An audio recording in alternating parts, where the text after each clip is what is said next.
enclenché dans le cadre de l'AES, c'est beaucoup plus sérieux que ça.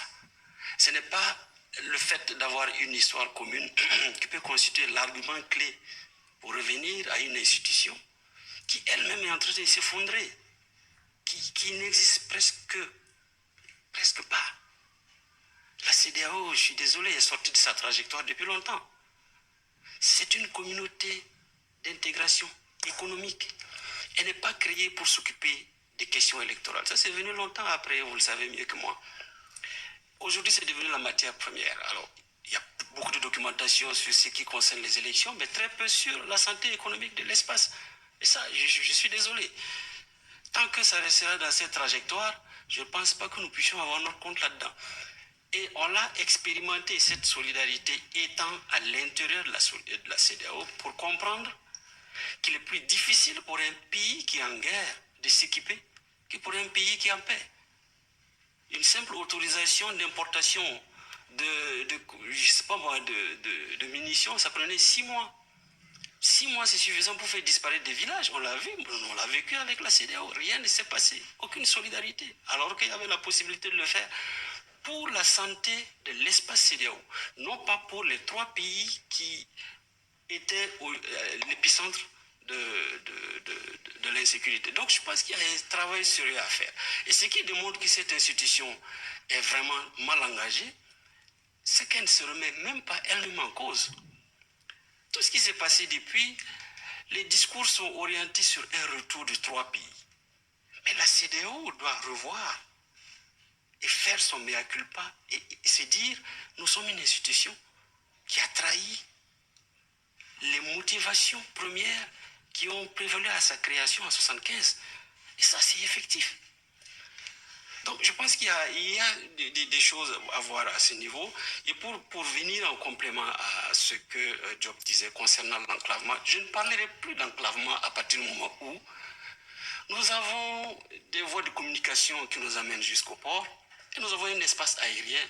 Vous savez, les 3 pays, c'est 2 700 000 km². Et ce n'est pas un espace aérien négligeable. Et ces 2 700 000 km² ne voyez pas cela comme une enclave. C'est une passerelle entre ceux qui ont le port et ceux qui sont au nord. C'est aussi une passerelle entre l'Est et l'Ouest. Donc, voir les pays du Sahel comme des pays pauvres, dont la survie dépend seulement de ceux qui ont accès à la mer, c'est une lecture, à mon avis, à moitié. Il y a cette interdépendance telle que, comme il l'a dit, il n'y a pas de port dynamique sans Interland. Et donc, il faut l'envisager dans ce sens. La survie de nos pays ne dépend pas forcément de cela. On subit une certaine continentalité, oui, mais à partir du moment où nous avons des routes qui quittent Bamako pour aller à Abidjan, où il y a le chemin de fer qui quitte Ouaga pour aller à Abidjan, une route qui quitte Agadez pour passer par Niamey, Ouaga, aller à la frontière, on n'est pas des pays enclavés comme cela peut laisser transparaître. Nous avons des accès, c'est vrai, c'est beaucoup plus difficile, mais il faut l'envisager sous cet angle. Et à mon avis, ce n'est pas aussi handicapant comme il l'a dit, comme vous le pensiez. Le ministre Aurélien a mentionné quelque chose de fondamental et qui a contribué à souiller aussi l'image de la CEDEAO. Lorsqu'il parle de coup d'État institutionnel, tous ces jeux, comment est-ce que les constitutions ont souffert entre les mains des présidents qui sont quand même acclamés et qui s'illustrent par une certaine malgouvernance, mais qui continuent de modifier les textes qui sont acclamés toujours. Mais c'est quelque chose à laquelle le monde entier a assisté. Aujourd'hui, prenez les régimes qui sont qualifiés de putschistes et autres, allez-y évaluer leur gouvernance comparée à ceux qui sont venus par les urnes. Il n'y a pas commune mesure. Et là, je rejoins un peu la préoccupation de ma sœur lorsqu'elle veut s'informer sur comment est-ce que la population se sent. Lorsque les populations comprennent que leurs aspirations constituent l'ossature des politiques publiques, elles adhèrent. Et c'est ce que nous vivons aujourd'hui. Venez au Burkina Faso, 6500 écoles ont fermé en 10 ans du fait du terrorisme. Il y a de cela 10 mois, plus de 1500 écoles ont réouvert leurs portes, personne n'en parle. Mais quand on nous pose des questions, c'est toujours pour savoir quand est-ce qu'on organise les élections. Plus de 700 000 personnes sont reparties dans leur village, personne n'en parle. L'Union européenne nous dit qu'on attend de nous de bons signaux. Est-ce qu'il peut y avoir un meilleur signal que 700 000 personnes qui ont vécu dans la frustration pendant 2 ans dans des camps de déplacés retournent dans leur champ, reprennent leur boulot? Je m'arrête là. Je m'arrête là. Excusez-moi, que je calme d'abord avant de commencer la vidéo comme d'habitude. Bonjour à tous, Joubian, c'est mon surnom sur le net. Je suis accessoirement, mais accessoirement seulement spécialiste de la France. Je mets un peu le projecteur là. Et alors donc, je suis accessoirement spécialiste de la France, excusez-moi, hein, et un panafricain convaincant et un panafricain convaincu. Écoutez, là, je vous ai montré là tout à l'heure l'intervention de monsieur le ministre des Affaires étrangères du Burkina Faso, monsieur Jean-Marie Traoré Karamoko, voilà, comme ça qu'il s'appelle. Je l'ai découvert là récemment. Et en fait, cette émission-là, ça m'est venu comme ça, je vous dis comme c'est par centre d'intérêt, donc voilà, on reçoit des choses par rapport à ce qu'on peut regarder. Donc j'ai pris ça en cours hier par hasard, comme ça je suis tombé dessus. Au début, quand j'ai vu le titre, j'ai dit, ben, de quoi il parle là, des pays du Sahel, d'accord, en anglais et puis en français. Et puis, au début, je cherchais à voir qui est-ce qui était représenté. Et c'est quand j'ai vu le ministre Abdoulaye Traoré, ouais, c'est ça, Abdoulaye Traoré, le ministre des Affaires étrangères du Mali, hein, Abdoulaye Diop, excusez-moi, ouais, je raconte, Abdoulaye Diop, je suis pas très fort dans les noms, moi. Abdoulaye Diop, voilà, le grand ministre des Affaires étrangères. Quand je l'ai vu, je dis, bon, c'est bon, là, on peut regarder. Parce que autrement, je croyais que, comme d'habitude, ils se font plaisir à se réunir entre eux et puis racontent leur vie, non. Donc ce forum-là s'appelle le forum CRANS, C-R-A-N, Montana, ça existe depuis 36 ans. Là, j'ai fait un peu de recherche pour voir parce que je ne connaissais pas du tout. Et c'était très intéressant. Ça dure là 3h10 environ. Et je vous encourage à regarder, ceux qui ont le temps. Hein, et ceux qui n'ont pas le temps, vous pouvez zapper pour regarder les interventions des uns et des autres. Mais vraiment, c'est très très intéressant. Au fond, ce dont il est question, bon, il faut savoir que ça a lieu là, hein, du 26 au 29 juin 2024, voilà, pendant 4 jours, hein, il y a des discussions là-bas, des forums organisés, et ils en sont à leur 36e session, pour vous dire que ça fait un moment que ça existe. Il y a le patron, hein, bon, là, principalement, ce sont des diplomates, et puis des anciens ministres, hein, diplomates en cours, ancien diplomate en cours, ancien diplomate, ministre en cours, ancien ministre en cours, voilà. Moi, j'ai reconnu, figurez-vous, Thierry Mariani. Vous savez, en bout de table, il y a, d'un côté, vous avez l'ambassadeur, enfin un ancien ambassadeur du Sénégal, hein, diplomate, et puis juste en face de lui, vous avez un lecoderme blanc, là, avec des lunettes, il s'appelle Thierry, parce que j'ai mis du temps, je me suis dit, est-ce que c'est lui, c'est pas lui? Eh bien, je crois que c'est lui, je suis convaincu que c'est lui. Parce que ils n'ont pas fait un plan sur son visage, du coup on le voit de bien, voilà. Mais je crois l'avoir reconnu. Et lui, il passait son temps à jouer en tout cas, il était sur sa tablette, voilà.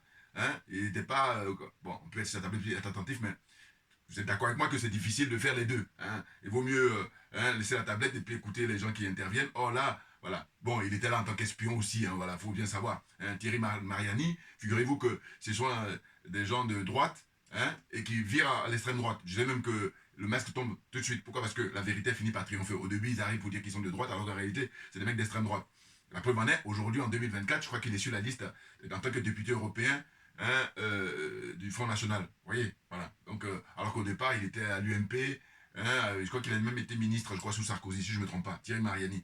Et ce gars-là, pourquoi je le surveille de près, c'est que c'est quelqu'un, figurez-vous qu'un temps, il était député à l'Assemblée nationale, mais député des Français de l'étranger. Bon. Mais moi, mon problème, c'est ça avec ces gens-là. Et ça, c'est propre à la France.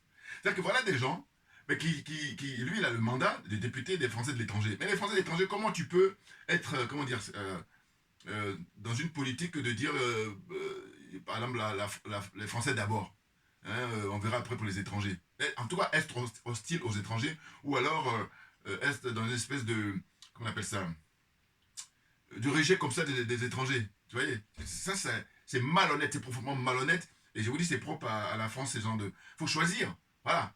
Hein, tu as le droit, mais dans ce cas-là, pourquoi tu prends un mandat de député de l'étranger? Parce que il y a des Français qui vivent à l'étranger aussi. Comment on fait alors? Si on applique la réciprocité. C'est ça le problème qu'ils oublient très souvent. Mais ils sont tellement en décalage avec la réalité du 21e siècle. C'est pour ça que là, ils sont perturbés à tous les niveaux. Hein. Donc lui, il est resté, et je crois qu'il est parti 10 minutes avant la fin. Voilà, déjà, c'est pas poli. Hein, parce qu'il y a des gens qui continuent à parler, et puis il s'est éclipsé là. Voilà. Il a eu le temps d'enregistrer en gros. Et puis, alors moi j'ai l'œil, hein, je vais vous dire. Là, je vous encourage à regarder, mais vous allez voir. À un moment donné, vers la fin, avant qu'il parte, on va dire peut-être 2 ou 3 minutes ou 5 minutes avant qu'il parte, il a fait un clin d'œil avec l'ambassadeur, l'ancien ambassadeur du Sénégal, là, qui était ils étaient face à face. Parce que tous ces gens-là, c'est des France-Africains. Voilà, c'est des militants de la France-Afrique. Le système de la France-Afrique les nourrit. Et qu'à partir de là, hein, ils sont dans leur environnement, ils sont dans leur écosystème. Voilà. Maintenant, ils viennent nous forcer à y rester. C'est là où on dit non, oubliez-nous. Voilà. Hein. N'importe quoi. Et je dois dire aussi que il y a une sœur là qui, je crois, elle détient un mandat de députée. Enfin, en tout cas, elle est élue là-bas comment on appelle ça, à Bruxelles. Hein, ça a lieu à Bruxelles, en Belgique. Et elle a bien parlé. Hein, elle est d'origine malienne, je crois. Elle a très bien parlé en expliquant qu'elle était partie récemment en Afrique. Et quand elle est arrivée là-bas sur place, et les gens qui sont, elle, je crois que d'origine du Mali, et bien les gens sont très contents des dirigeants en disant voilà, on sent notre épanouissement, on sent notre dignité qui est regagnée. Voilà. Hein. Et puis elle a interpellé, comment on appelle ça, un des brillants intervenants aussi que j'ai beaucoup aimé, c'est je crois un diplomate italien. Voilà, il avait un franc-parler. Et ça, en général, les Italiens sont comme ça, ils ont un franc-parler. Si on compare avec les autres Européens, vous voyez, hein, ils ont un franc-parler. Alors, il y a aussi le côté philo, mais en tout cas, quand ils sont francs, ils sont francs. Voilà. Là en l'occurrence, il était franc, parce qu'il disait les choses. Hein. Il expliquait que, en fait, je résume, hein, que la charité bien ordonnée commence par soi-même. En gros, les Européens, depuis toujours, les Occidentaux, passent leur temps à donner des leçons. Mais si tu donnes des leçons à quelqu'un, il faut que toi, de ton côté, tu sois propre. Il faut que tu sois nickel. Il faut qu'on n'ait rien à te reprocher. Oh, il dit, c'est pas le cas. Donc à partir de là, il dit, voilà, il dénonce ces décalages-là. Et d'ailleurs, ceux qui le connaissent dans la salle, quand il prend la parole, ils sont tous un peu, ils sont pas à l'aise parce moi je le découvre là, mais hein, voilà, c'est un monsieur qui a l'air vraiment intéressant. Parce qu'il a même parlé de la jeunesse africaine d'aujourd'hui, qui n'a rien à voir avec la jeunesse justement africaine il y a 30, 40 ans, hein, voilà, ou 50 ans. Hein. Il dit non, non, non. Et puis il dit, voilà, les coups d'État là qu'il y a aujourd'hui, moi je considère comme des révolutions, révolution au Burkina, révolution au Niger et révolution au Mali. Et lui il dit, ça n'a rien à voir avec les coups d'État qu'on a connus dans les années 80, 90. Non, non, non. Vous voyez, donc déjà lui c'est distinct. Alors que ceux qui sont malhonnêtes là, les adeptes de la France-Afrique, ils vont dire, bon évidemment on a compris le problème, comme je dis, étant donné que le système les nourrit, hein, c'est ça qui les fait vivre, eh bien, ils sont obligés de jouer ce rôle-là. Hein. Donc franchement, c'est très intéressant. J'ai pris quelques notes, mais c'est juste, j'ai repris ce qu'il a dit le ministre Jean-Marie Traoré Karamoko. Hein. Alors ça fait plaisir, je vais vous dire pourquoi. Parce qu'en fait, on voit que vraiment, dans ces trois pays-là, le casting est fait avec des gens de qualité. Ouais. Parce que lui, je le découvre. Alors, il a remplacé une dame qui était avant lui. Alors, la dame qui était avant lui, quand elle a été remplacée, je me suis demandé pour quelle raison. Jusqu'à aujourd'hui, ceux qui savent, donnez-moi la raison par les commentaires, s'il vous plaît. Et puis, en même temps, elle, à l'époque, ce que je n'aimais pas, c'était sa voix. Parce que quand je l'écoutais, elle a la même voix que M. Ouattara. Donc, ça me fait. Je ne supportais pas, voilà, c'est ça. Bon, elle y est pour rien. Alors, je suis d'accord avec vous, hein, mais simplement, c'était gênant à chaque fois. Parce que moi, quand elle était ministre des Affaires étrangères, moi, j'étais content. Je veux dire, au sens où, voilà, il faut que. Je suppose, sans la connaître, qu'elle était compétente sur la MILA. Et puis, bon, quand il y a les remaniements ministériels, c'est des raisons X, Y. En tout cas, je ne sais pas pour quelle raison elle a été remplacée, mais je dois dire qu'à l'époque, cette dame-là, qui était l'ancienne ministre des Affaires étrangères du Burkina, hein, donc, celle qui était avant le ministre Jean-Marie Traoré Karamoko, eh ben, je vous dis, quand elle parle, le thème de voix qu'elle a, c'est le même thème de voix que M. Ouattara. Donc ça me fatiguait. Parce que j'ai dit, tu es obligé de. Bon, ceux qui arrivaient à faire abstraction, tant mieux. Mais moi, à chaque fois que je la voyais, quand elle s'exprimait, j'ai dit merde. Voilà. Mais malheureusement, elle n'a rien à voir. Voilà, faut que je précise les choses. Elle n'y est pour rien, mais bon, c'est la nature. Voilà. Donc voilà, ça c'est une parenthèse.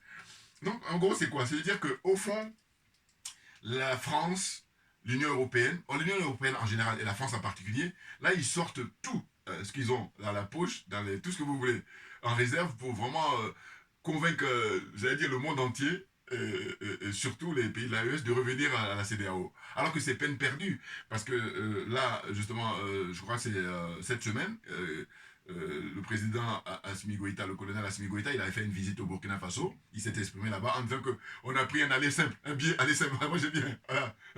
Oubliez-nous, c'est fini. Et puis, je trouve même que c'est, comment dire ça, c'est... moi, je suis admiratif du calme qu'ils ont. Parce que je dis, mais moi, dans ces trucs-là, mais je gueule. Dans le sens où je dis, mais attendez, qu'est-ce qu'il vous faut de plus? On a tout là. Surtout les gens qui sont morts. Ah bah alors là, quand il s'agit de biens matériels, c'est pas très grave parce qu'on peut toujours remplacer. Mais un humain, on peut pas remplacer. Quelqu'un qui est mort, il est mort, c'est fini. Voilà. Donc on fait comment? Comment on fait avec les, comment on appelle ça, j'allais dire les héritiers, hein, les orphelins, hein, et puis la famille, les amis, ceux qui ont perdu. Alors, on fait comment? Donc pendant ce temps-là, vous êtes tranquille, hein, en train de sabrer, comment dire, le champagne, ça, hein, sabrer le champagne et puis jouer au golf, enfin bon.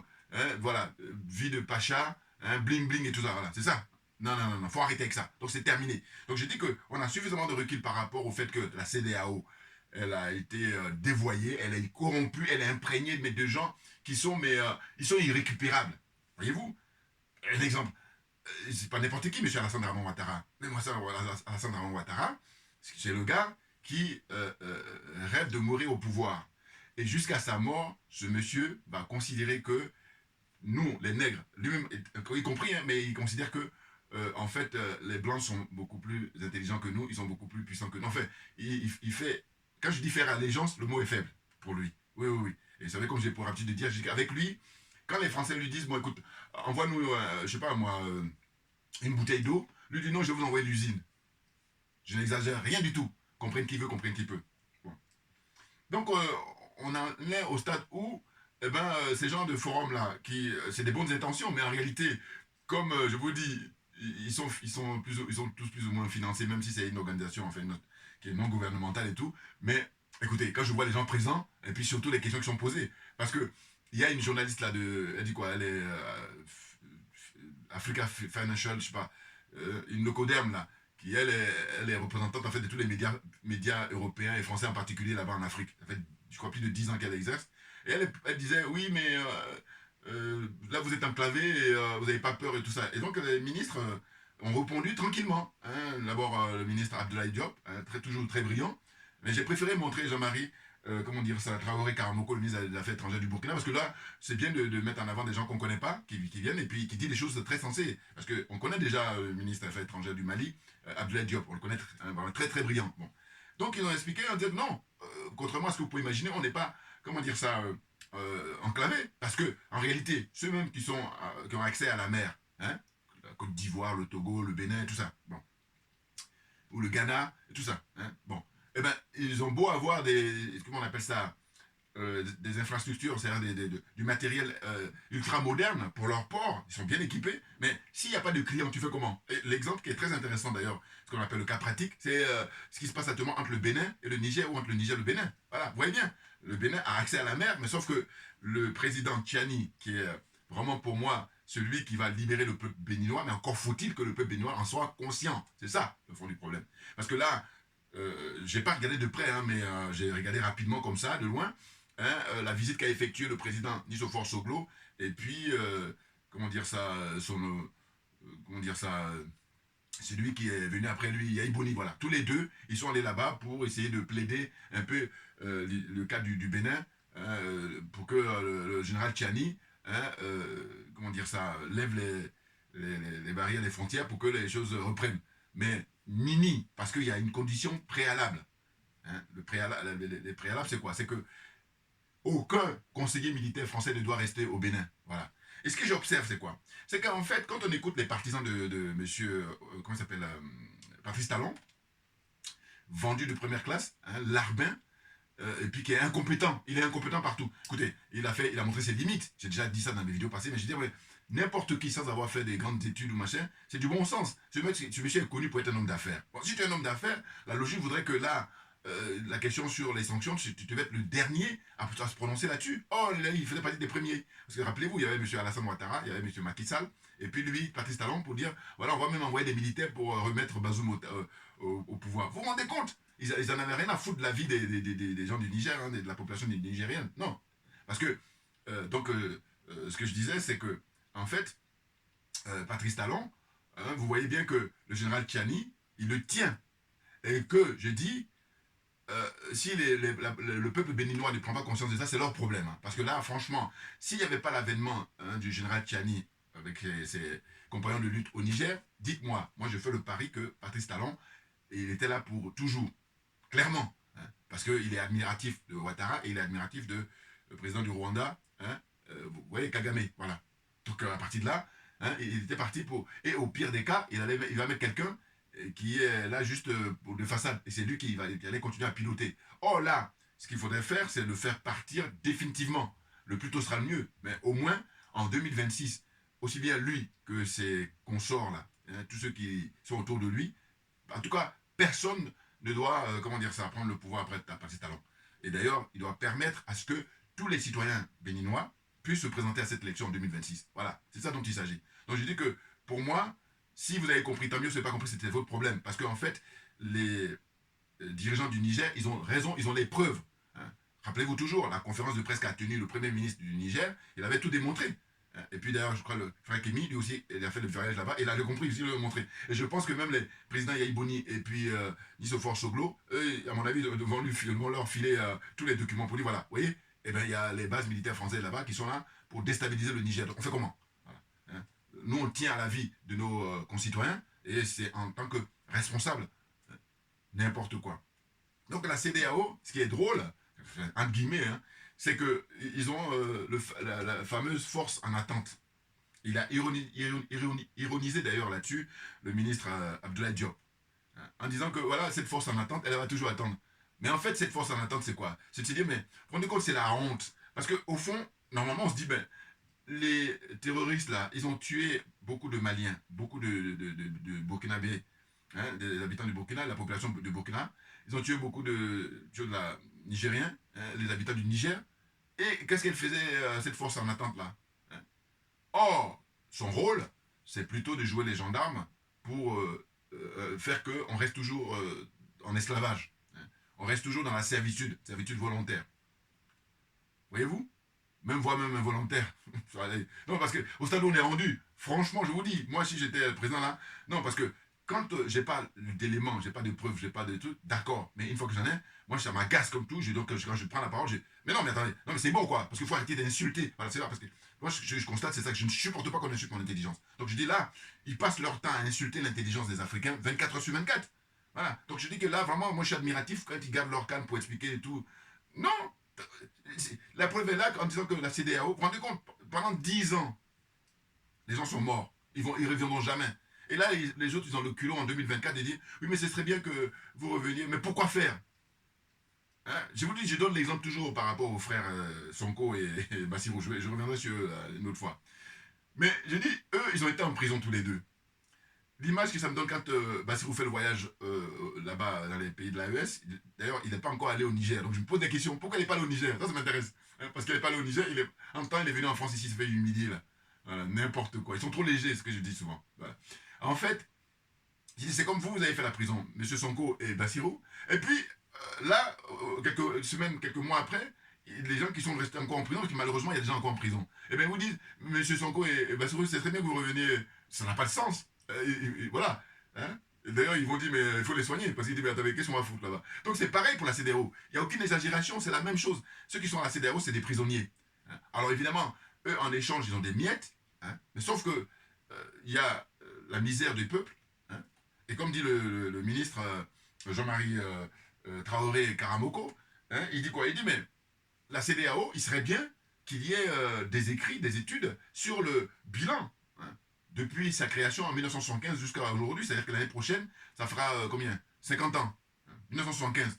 Et bien donc, ça fait 49 ans que la CEDEAO existe. Le bilan sur le plan économique de tous ces pays-là, les 15 pays de la CEDEAO, hein, on va évaluer par rapport aux autres pays qui ne sont pas dans la CEDEAO, les autres pays du monde, par exemple. On en est où?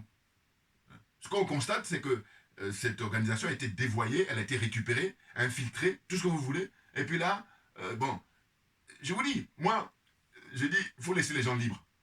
Parce qu'au fond, là aussi, il ne faut pas oublier, qu'est-ce que j'ai vu là récemment? C'est mon frère panafricain, Hervé, qui m'a envoyé un lien concernant Guy Marius Sagna.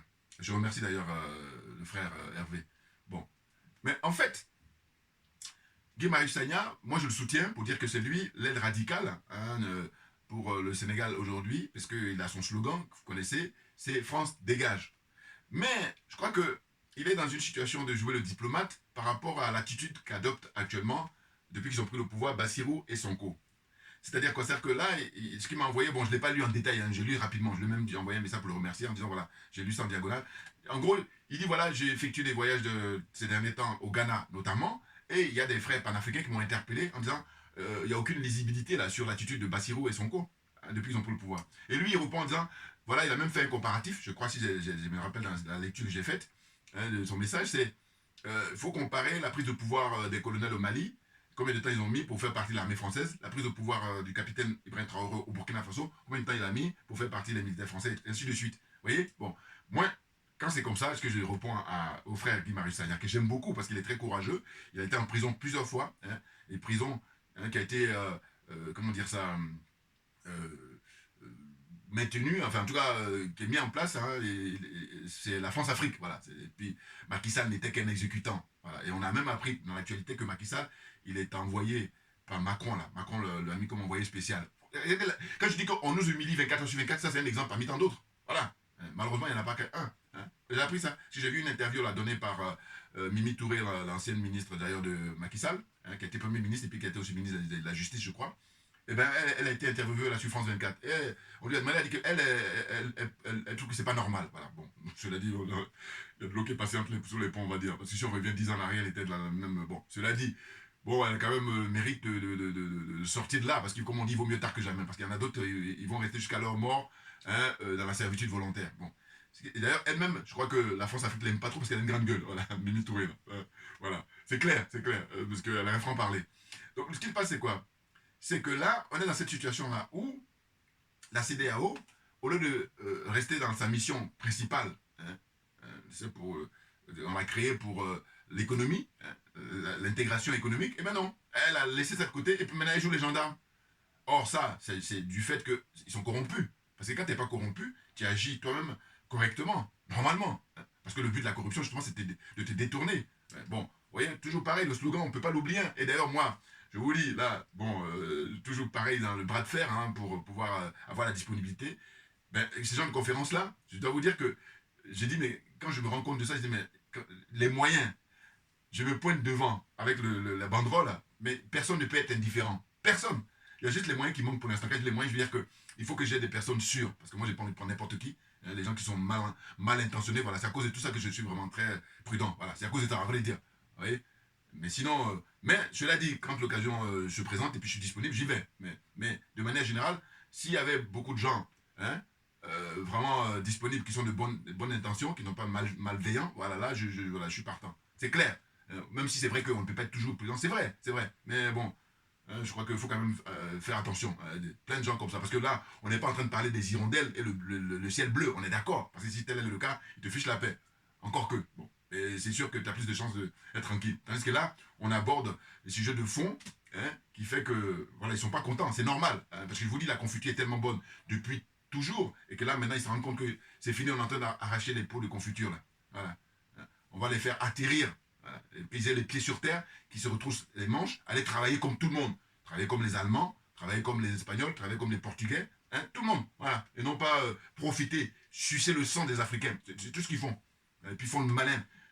Vous savez, c'est ça moi qui m'insupporte. Je dis encore, s'ils n'étaient pas arrogants, s'ils n'étaient pas comme ça insolents, s'ils n'étaient pas, comment on appelle ça, dans une posture comme ça de mépriser les Africains, bon. Mais le pire de tout, c'est que c'est de tous les blancs, de tous les leucodermes, c'est eux qui profitent plus de l'Afrique, et puis ce sont eux qui sont les numéros 1 pour humilier les Africains. Alors ils ont ce don-là de savoir manipuler les gens avec les frères là, qui récupèrent quelques miettes, qui la ferment, même qui jouent même le rôle qui dépasse même l'entendement. Voilà. Hein, comprenne qui veut, comprenne qui peut. Vous voyez? Donc là, pour avancer, c'est de évoquer justement aussi ce que j'ai su récemment, M. Ouattara, qui est en train de recruter pour emmener des soldats ivoiriens, africains en général, et ivoiriens en particulier, en Ukraine. Alors, ils ont fait une réunion récemment, hein, avec, comment il s'appelle, l'autre qui joue, il paraît que, j'ai pas vu les images, mais il paraît qu'il utilise son sexe pour jouer au piano. Voilà, il est connu pour ça, Zelensky, voilà. Et puis, ce mec n'est plus président, parce que les élections devaient avoir lieu dans son pays, en Ukraine, et il a dit non, non, non, on est en période de guerre. Alors, là, si on n'insulte pas l'intelligence des gens, si lui, il a le droit de dire qu'on est en guerre, pourquoi les pays du Niger, le Niger, le Burkina et le Mali, pourquoi ils n'ont pas le droit de dire que, oui, pour des raisons de guerre, ne nous parlez pas d'élections. Donc lui, il a le droit, mais pas les... Mais je vous dis, les exemples sont tellement multiples qu'il y a des frères là, tu te dis, mais franchement, moi, j'ai pas une telle montant. Ah oui, moi, c'est ça. Hein. Pourquoi? Vas-y, mais attendez. Est-ce que vous pouvez évaluer l'argent qu'on donne à l'Ukraine depuis 2022, depuis 2 ans, l'argent qui est débloqué, des milliards de dollars ou de milliards d'euros qui sont débloqués pour l'Ukraine, comparativement aux miettes là qu'on donne comme ça difficilement, il faut qu'ils fassent des quatre pattes. Donc à un moment donné, il faut se montrer digne. C'est ça la discussion. Mais oui, de quoi s'agit-il? Mais voilà, c'est-à-dire, bon, t'es un être humain, je le suis aussi, bon, respect réciproque, mais autrement, dégage, fous le camp, c'est tout. Hein? Je vais ouvrir là parce que... Là. Donc en fait, c'est de ça dont il s'agit. Hein, de constater que franchement, on a des dignes représentants au Burkina Faso, des dignes représentants au Niger et des dignes représentants au Mali. Alors, ce qui s'est passé, c'est que je crois que dans cette réunion-là, ce forum-là, n'était pas présent le ministre des Affaires étrangères du Niger. Il s'est fait représenter par l'ambassadeur, qui a très bien parlé d'ailleurs. L'ambassadeur du Niger, je crois, là-bas en Belgique, à Bruxelles. Voilà. C'est lui qui a remplacé le ministre. Et il a dit les choses comme il se devait. Voilà. Voilà. En disant que voilà, regardez les populations.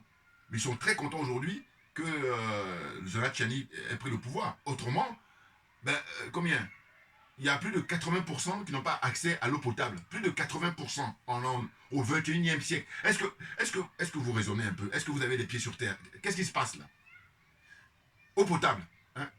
Aujourd'hui, à l'époque où on vit, plus de 80% au Niger, ils n'en ont pas d'eau potable. Mais pareil pour l'électricité.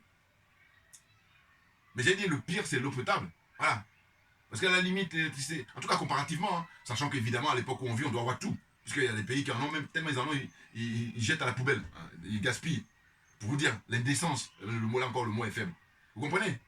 Donc la situation dans laquelle on est, c'est ça. C'est que l'ambassadeur, franchement, il a très bien parlé. C'est pour ça que je vous encourage à regarder. Hein, et vous allez voir les interventions des uns et des autres.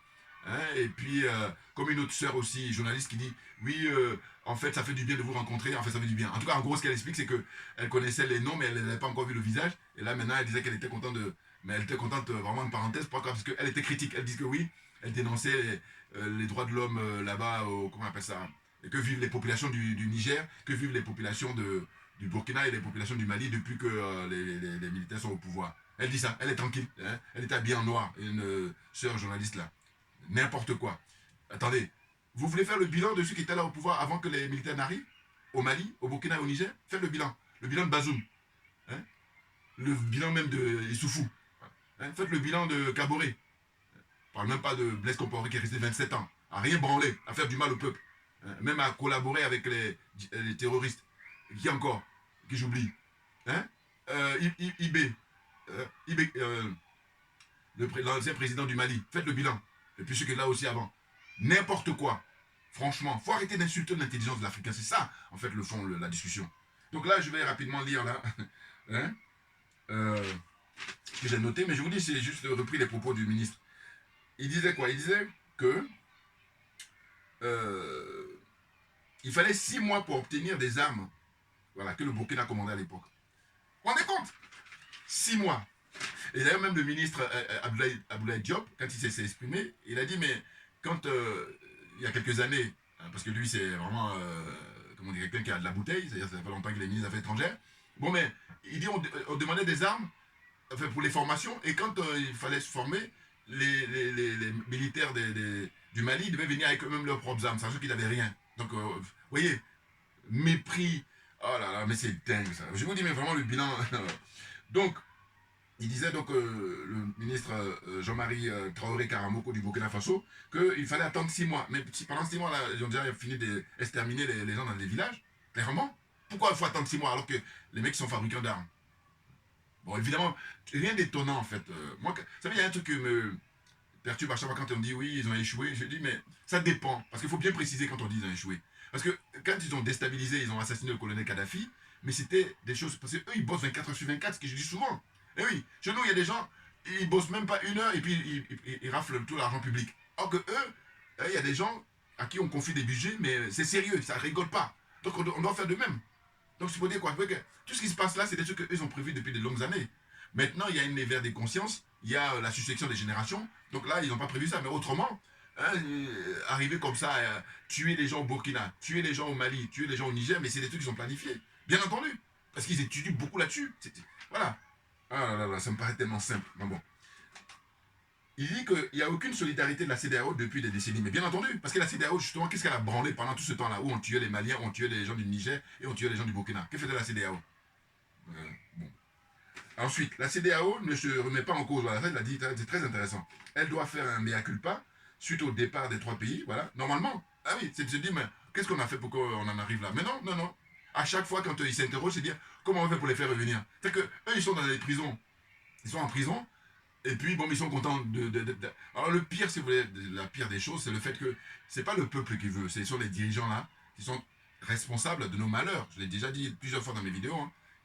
Dire le contraire, c'est vraiment chercher à perdre le temps des gens. Bon. Hein? Mais, aucunement, ce dont il est question, c'est de faire revenir les 3 pays. Voilà. La CEDEAO en permanence, c'est ça. Alors qu'ils devraient, au contraire, dire, bon voilà, qu'est-ce qu'on a fait de bien, qu'est-ce qu'on n'a pas fait de bien depuis 49 ans. Mais ils le savent, hein, ils savent qu'ils n'ont rien branlé. Voilà. Ils sont simplement dans une fuite en avant, qui est dans la culture, même dans le paradigme, je vous dis, des adeptes de l'OTAN. Voilà, donc ils sont dans le même délire. Il faut les interner chez gens, il faut les soigner. Voilà, il faut les soigner. Et là, je dis ça parce que je me veux être un être humain. Donc, le ministre Jean-Marie Traoré Karamoko disait que cette institution a trahi les motivations qui ont poussé à sa création en 1975. Mais bien entendu. Hein. Il n'y a plus d'enclavement, voilà, ça il l'a souligné, parce qu'il dit compte tenu des voies aériennes qui existent, et puis des routes aussi, voilà, donc il dit qu'il faut parler d'enclavement. Et puis même d'ailleurs, le ministre Abdoulaye Diop lui a parlé de la Suisse. D'ailleurs, moi-même j'ai dit, mais c'est le simple bon sens qu'on oublie souvent, c'est de dire quoi? En fait, quand on regarde les pays du monde, alors c'est combien? Je sais pas, 193 ou 195 ou 198, je sais plus. En tout cas, voilà. Hein. Donc, les pays, regardez bien la carte du monde, ceux qui ont accès à la mer, mais comment dire ça, c'est les minoritaires, et que les pays qui n'ont pas accès à la mer sont les plus nombreux. Donc, franchement, là aussi, pareil, c'est mon bon sens qui m'interpelle. Et je dis, mais ils sont tellement malhonnêtes que... Et puis, comme ils insultent l'intelligence des gens, puis bon... Mais c'est incroyable, hein, c'est simple bon sens. Voilà, moi, j'ai fait toujours mes décisions comme ça. Je dis, mais normalement, lui, il a donné l'exemple de la Suisse, bien évidemment, pour dire que la Suisse, elle n'est pas accès à la mer, mais pourtant, c'est un des pays les plus riches au monde, hein, où il y a un train de vie très élevé des citoyens suisses, par exemple. Bon, donc en gros, la question n'est pas là-dedans, n'est pas là-bas, du moins. Bon. Par contre, les précisions qu'il a apportées, qui est très intéressant, c'est qu'il dit il n'y a plus d'enclavement, voilà, compte tenu des voies aériennes, bon, ça c'est ce que je t'ai dit, et il dit qu'au total, je crois, si je ne me trompe pas, il a dit c'est les 3 pays, ça fait environ 2 700 000 km². Voilà, c'est la géographie, hein, l'espace des pays de l'AES là. 2 700 000 km². C'est du lourd, énorme.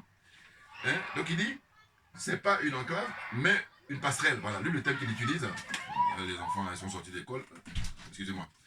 Alors, donc il dit, lui, il ne parlera pas d'enclave, il parlait plutôt de passerelle. Parce qu'il dit, en fait, quand les pays, comme ils sont interdépendants, voilà, hein, ceux qui n'ont pas de port, bon, mais ils ont de la relation. Donc ça fait que eux, lui, il dit, il parle plutôt de passerelle, à juste titre, et non pas d'enclave. Il ne faut pas parler d'enclave.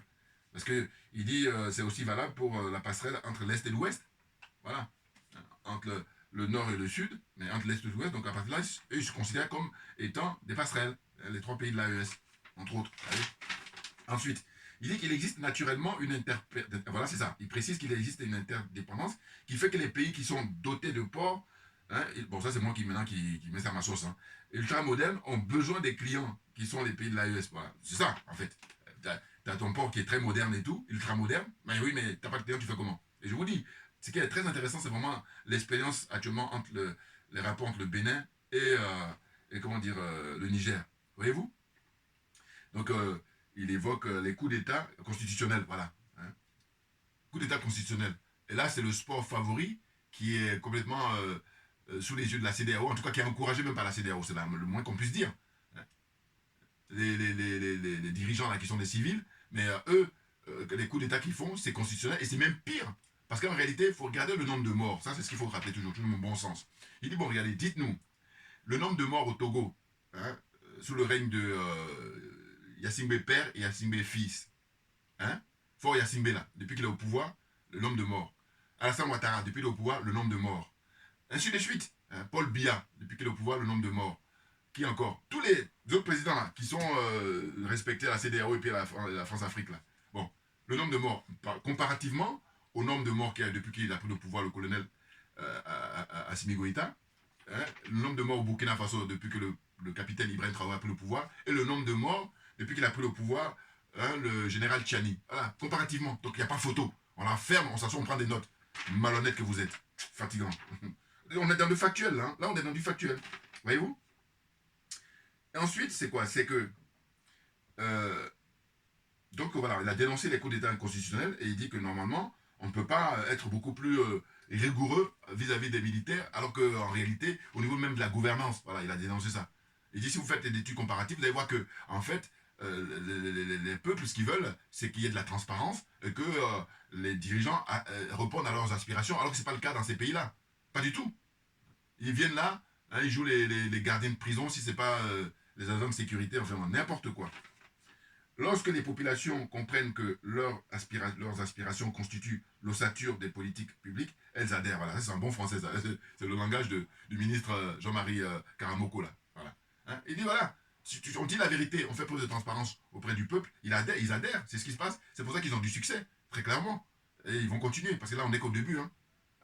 Ils sont convaincus de toute leur richesse, et puis de l'expérience qu'ils ont, des connaissances qu'ils ont. Donc on est bon, là. On est très bon.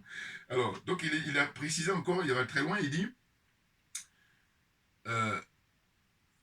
6500 écoles ont fermé en 10 ans du fait du terrorisme. On est compte? 6500 écoles ont fermé du fait du terrorisme depuis 10 ans.